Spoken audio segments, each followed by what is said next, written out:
It's important to connect to yourself daily, to wake up your inner being, to become one with the Most High and your inner self, to set positive intentions for today, to address the trauma that lies within you, to open your heart to new possibilities, and to reach your highest potential.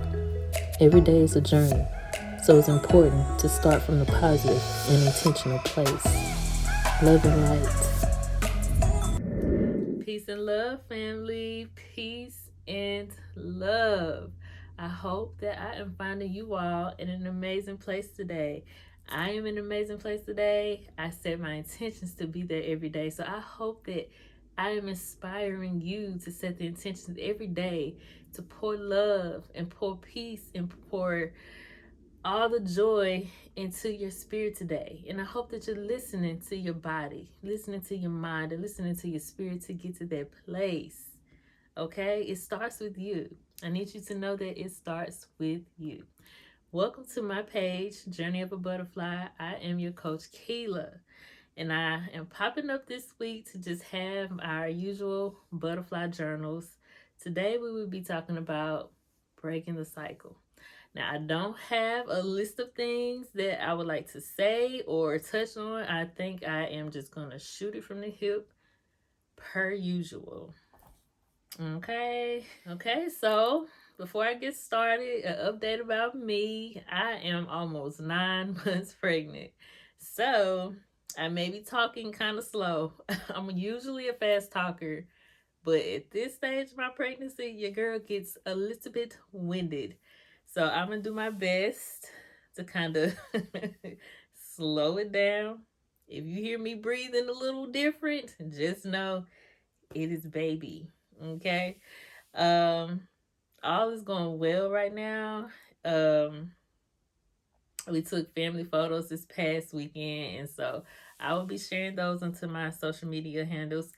And if you're not following me on Facebook, TikTok, Instagram, please do so. Those handles are in the description. And please don't forget to like, share, and subscribe to my channel here.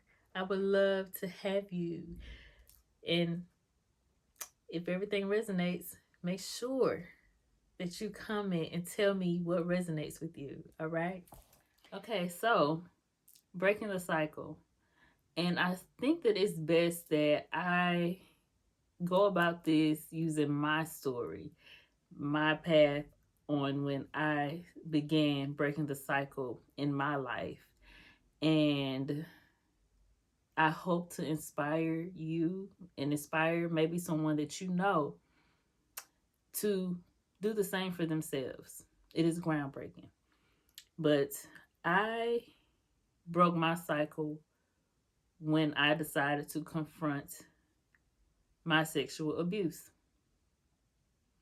Yes, it was difficult for me to accept initially because I never allowed myself to feel the hurt much that happened to me when I was young.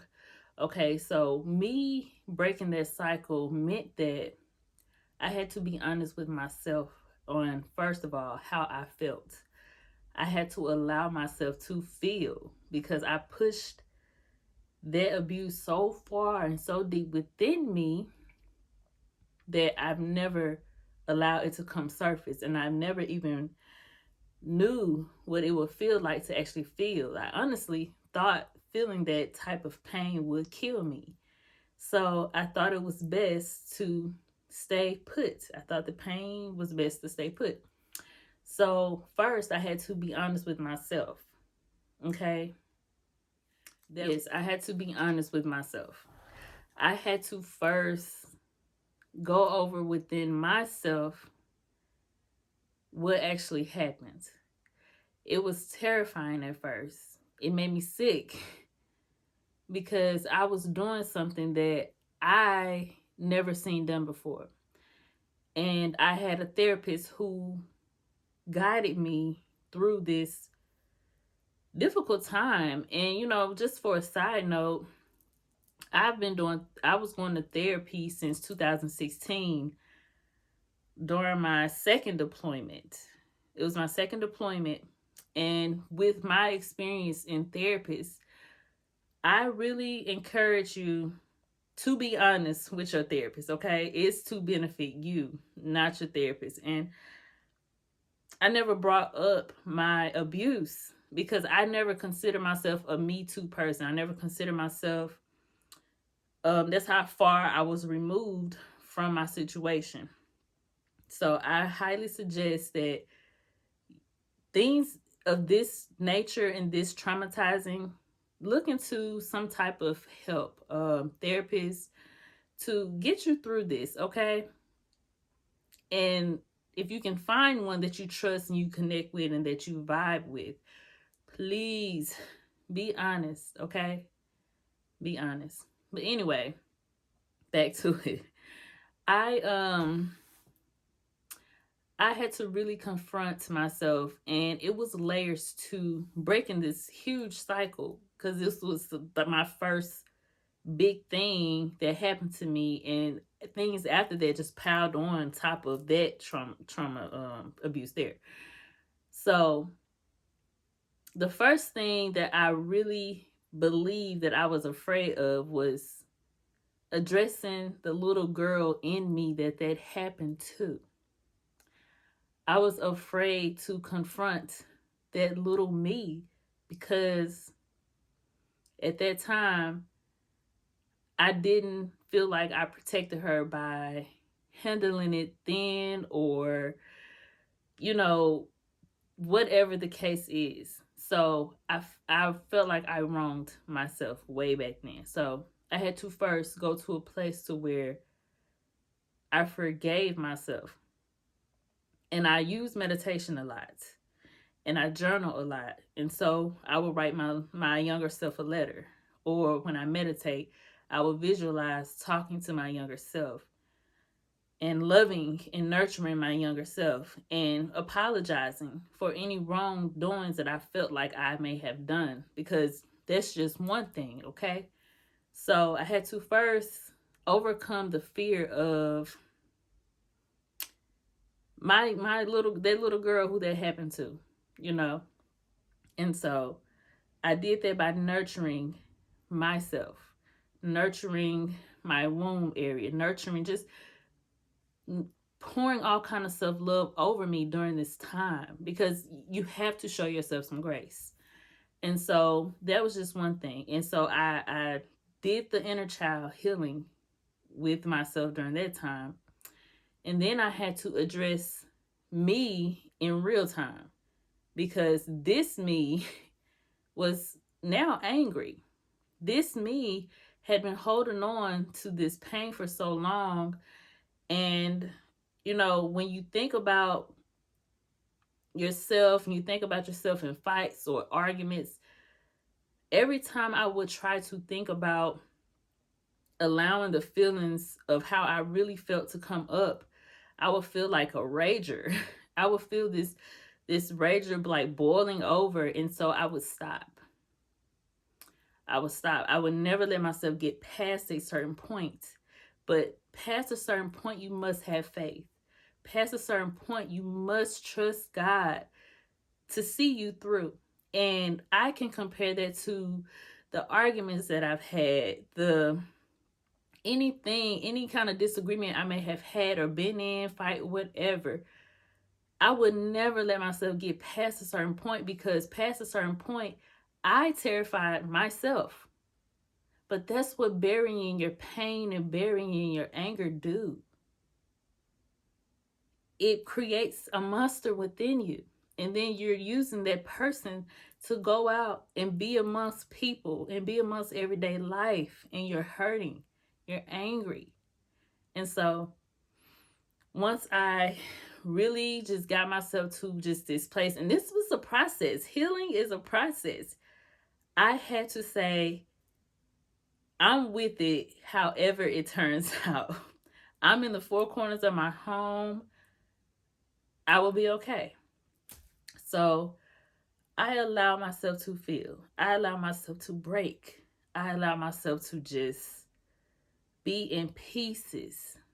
And this was the first time I ever allowed myself to just tear up. and be vulnerable, and I probably looked like a homeless person for at least 4 days or maybe more. But my family within my home understood. Now, only my family within my home knew what I was dealing with at this moment, which is perfect. And that's why I talk about solitude so much. So I allow myself to feel. I journaled this time, and I continue to nurture myself in love. I continue to get love from my daughter. That, with me dealing with the inner child in me, it made me really focus on my daughter and love her and tell her how important it is to love herself past anyone else in this world, even me, and even the love from my husband. So I found ways to just really nurture myself. And even if I didn't feel like I deserved it, I asked for it. Okay? I asked for it. So I had to break the cycle with my with my inner child. I had to break something within me, and I allowed myself to finally cry. I've never allowed myself to cry about this situation here at all.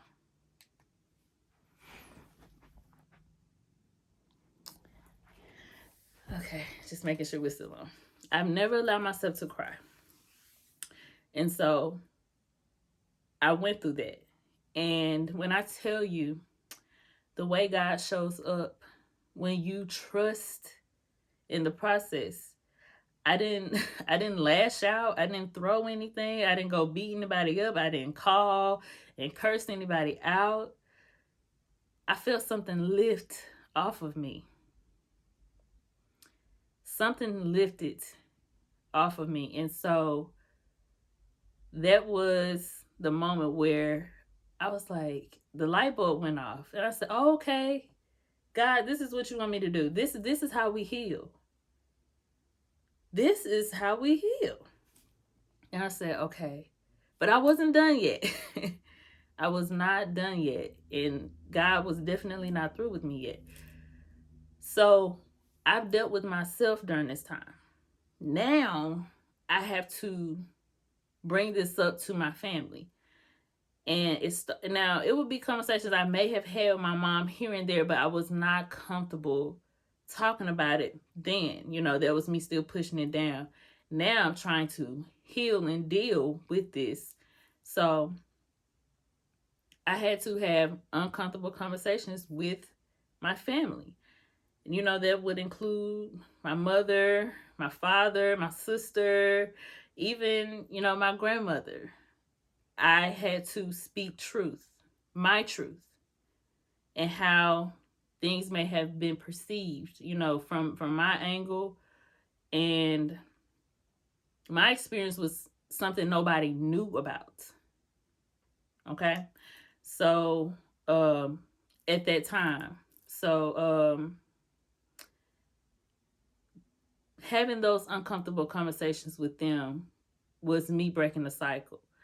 And I feel like the big hit within this journey was the day God led me to speak with my abuser. Yes, my abuser. And I cannot remember the moment that I knew that I was going to have this conversation. But when that feeling came over me, no, actually it was a trip. And we were going on a summer trip, and we were going to go on a family trip. But for some reason, I was avoiding going home. I was going to avoid going to my home where my family is. I'm in a whole nother state. I've been living away from my family for over 10 years because of the military. So I was avoiding going home, and I was going to just meet them where we were going instead of going home and traveling with them to where we were going. And God was working with me so much to where the way that I wanted to go did not work out. The way I had originally planned did not work out. And the day that I realized it was not going to work out, I read, I was guided to read Psalms 91. And when I was reading it, it wasn't in my voice. And so it was a feeling, and it was the voice, and it was just the knowing that God put in my heart, that's when I knew I'm going to have to go home. And something else came over me, and it was like, well, if you're going home, and if an opportunity presented itself that you meet and cross paths with this person, because this was a family member that did this to me, you will have to speak your truth.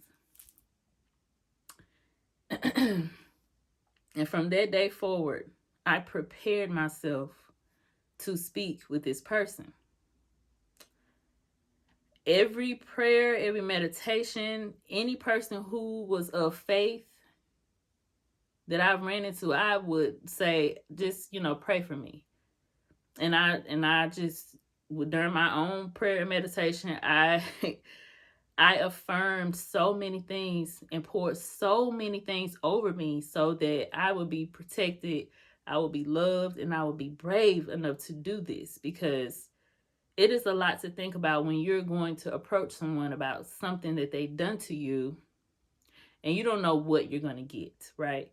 But I didn't worry. I couldn't care about that, because I was on a mission then.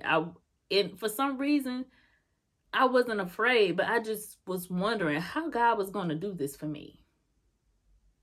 I was wondering, like, how is he going to make this happen? Fast forward, I get home. Me and my daughter travel home. And so God gave me like not even a whole 24 hours. I got home that one evening.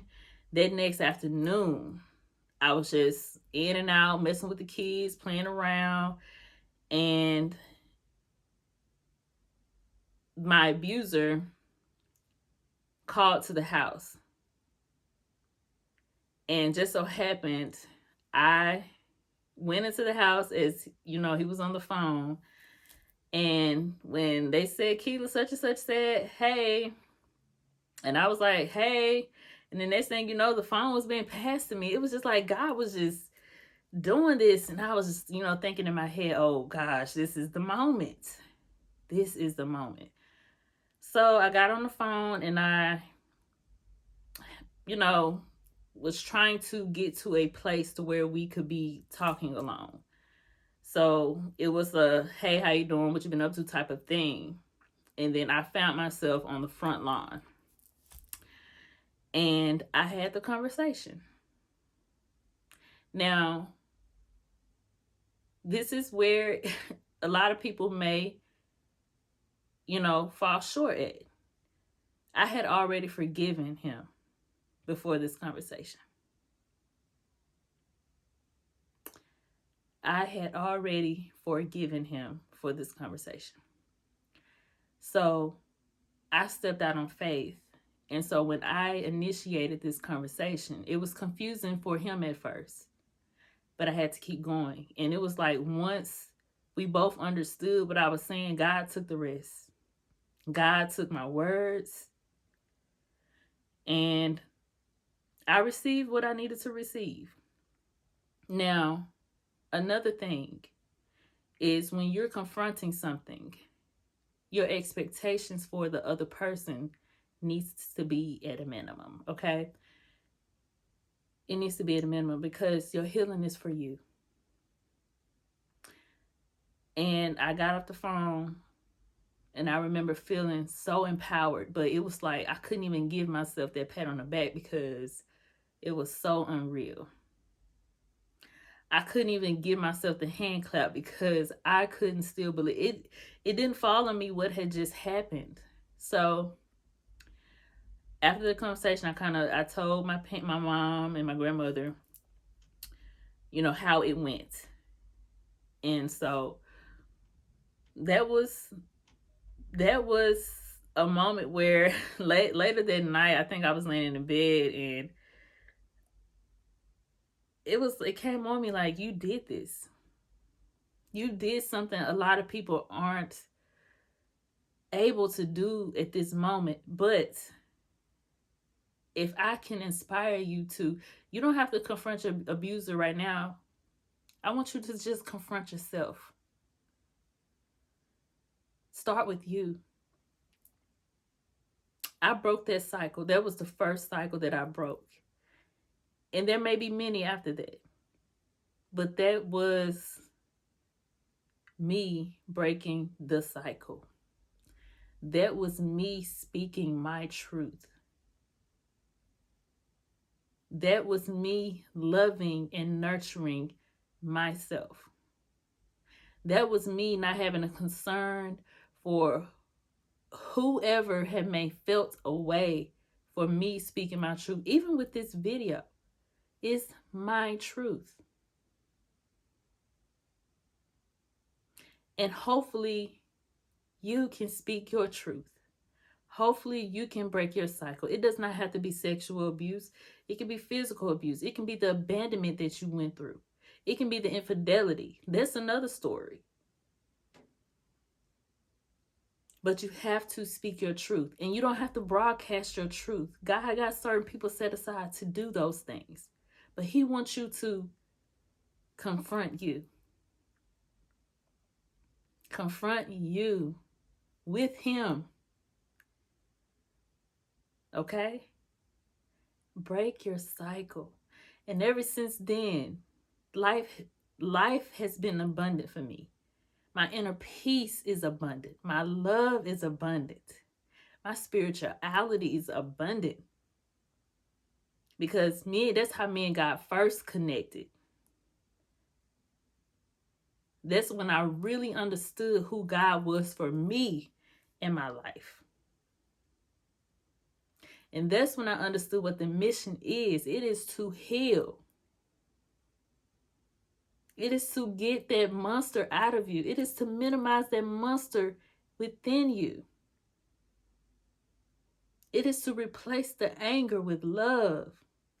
It is to replace the darkness with light. It is to replace the evil with good. But you have to confront you. You have to love you. Once you minimize that monster within you, you will no longer look outside of you for that love. Because you yourself and God will provide everything that you need within. I went and got my peace. Okay? I went and took my peace back. I went and took the love back for that little girl that happened to.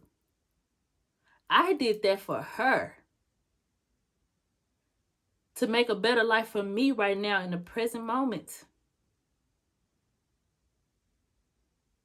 That's what breaking the cycle is. It has nothing to do with the people outside. It has nothing to do with me. And it has nothing to do with people outside of you. For you to break your cycle, it has everything to do with just you. Minimize the beast within so that you can raise your child to have the same love that you wish to have for yourself. So that you can groom people to love you the way that you love yourself. Break the cycle. There's no shame. There's no guilt. There's no reason for it. The only people who matter is you and your God. Y'all, I love y'all, okay? I love y'all. So, yes, break your cycle. Break your cycle. So, if this video resonated with you or resonates with someone that you know that is in a time of grief, a time of negativity, toxicity, and they need to heal by breaking their cycle, because we all have something we need to break. Okay? Like, share, and subscribe to this channel. And also check out my website. If you need any coaching tips, if you need coaching, this is my lane. This is my area. This is my purpose. Go having an amazing day. Go be love, go be light, go be peace so that you can receive love, light, peace. Peace.